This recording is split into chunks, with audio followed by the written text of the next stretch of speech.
Magandang araw po sa ating lahat, si Dean Chase po ito. Ito na nga po, nabasa ko na po at nakita ko po ang kabuuan ng reaksyon o komento ng palasyo paukol sa expose namin ni Mr. T. Ito na nga po, ang kakapal talaga ng mukha nito mga hinayupak na itong mga putang inanto. Ano sinabi mo, Claire Castro? Dapat may maagarang aksyon patukoy sa bagong paratang sa mag-asawa na nasa palasyo. Di ba? Pinasusundan nyo na kami. Diyan na pupunta ang taxes nyo. Pinagsasayang ang pera ng mamamayang Pilipino. Magkano na ng budget nyo na iniligay sa amin dito sa Amerika? Milyon-milyon na naman yan. Para lang matukoy kung saan kami nakatira. Kakalipat lang namin. Tapos may inutusan na naman kayo doon. Sa old neighborhood namin. May paikot-ikot doon, parang tanga, nagtatanong kung saan na kami lumipat.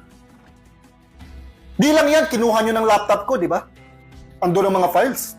Akala nyo naman, tanga ako na hindi ako nag-backup. Lahat may backup yan. Sa tingin nyo talaga tanga ako?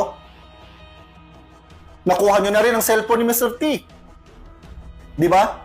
Yun talagang gusto nyo makuha ang cellphone ni Mr. T kasi alam nyo, ando ng lahat ng contacts ng mga opisyalis na naging customer niya, di ba? Di ba yan? Yan ang gusto nyo makuha.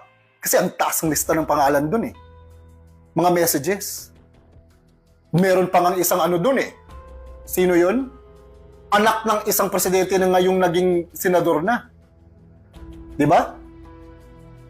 Yung talagang pakay nyo eh. Yung mga text messages dun. Nila Pauli Tontoco at sino ang mga inimitahan niya na naging ano niya, naging kliyente ni Mr. T. Di ba? Andun din ang asawa niya. Ang bababoy niyo, nakakadiri kayong lahat. Diyan na pupunta ang pera ng mga Pilipino. Ang raming mga Pilipino nagugutom. Meron na nga mga Pilipino na mumulot na lang ng pagkain tira-tira sa Jollibee. Mga manok, tira-tira. Para gawing pagkain, tapos kayo dyan sa Malacanang nagpapasasa kayo. Bilyon-bilyon, milyon-milyon, sinasayang nyo, sa kapritsyohan nyo, putang ina nyong lahat.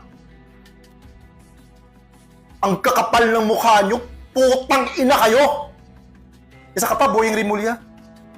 Ano sinabi mo? Paiimbestigahan mo ang mga taong nag-post na nagkasakit ka. Di ba may sakit ka nga talaga, di ba? Di ba may cancer ka? Ano pa iimbestigahan mo?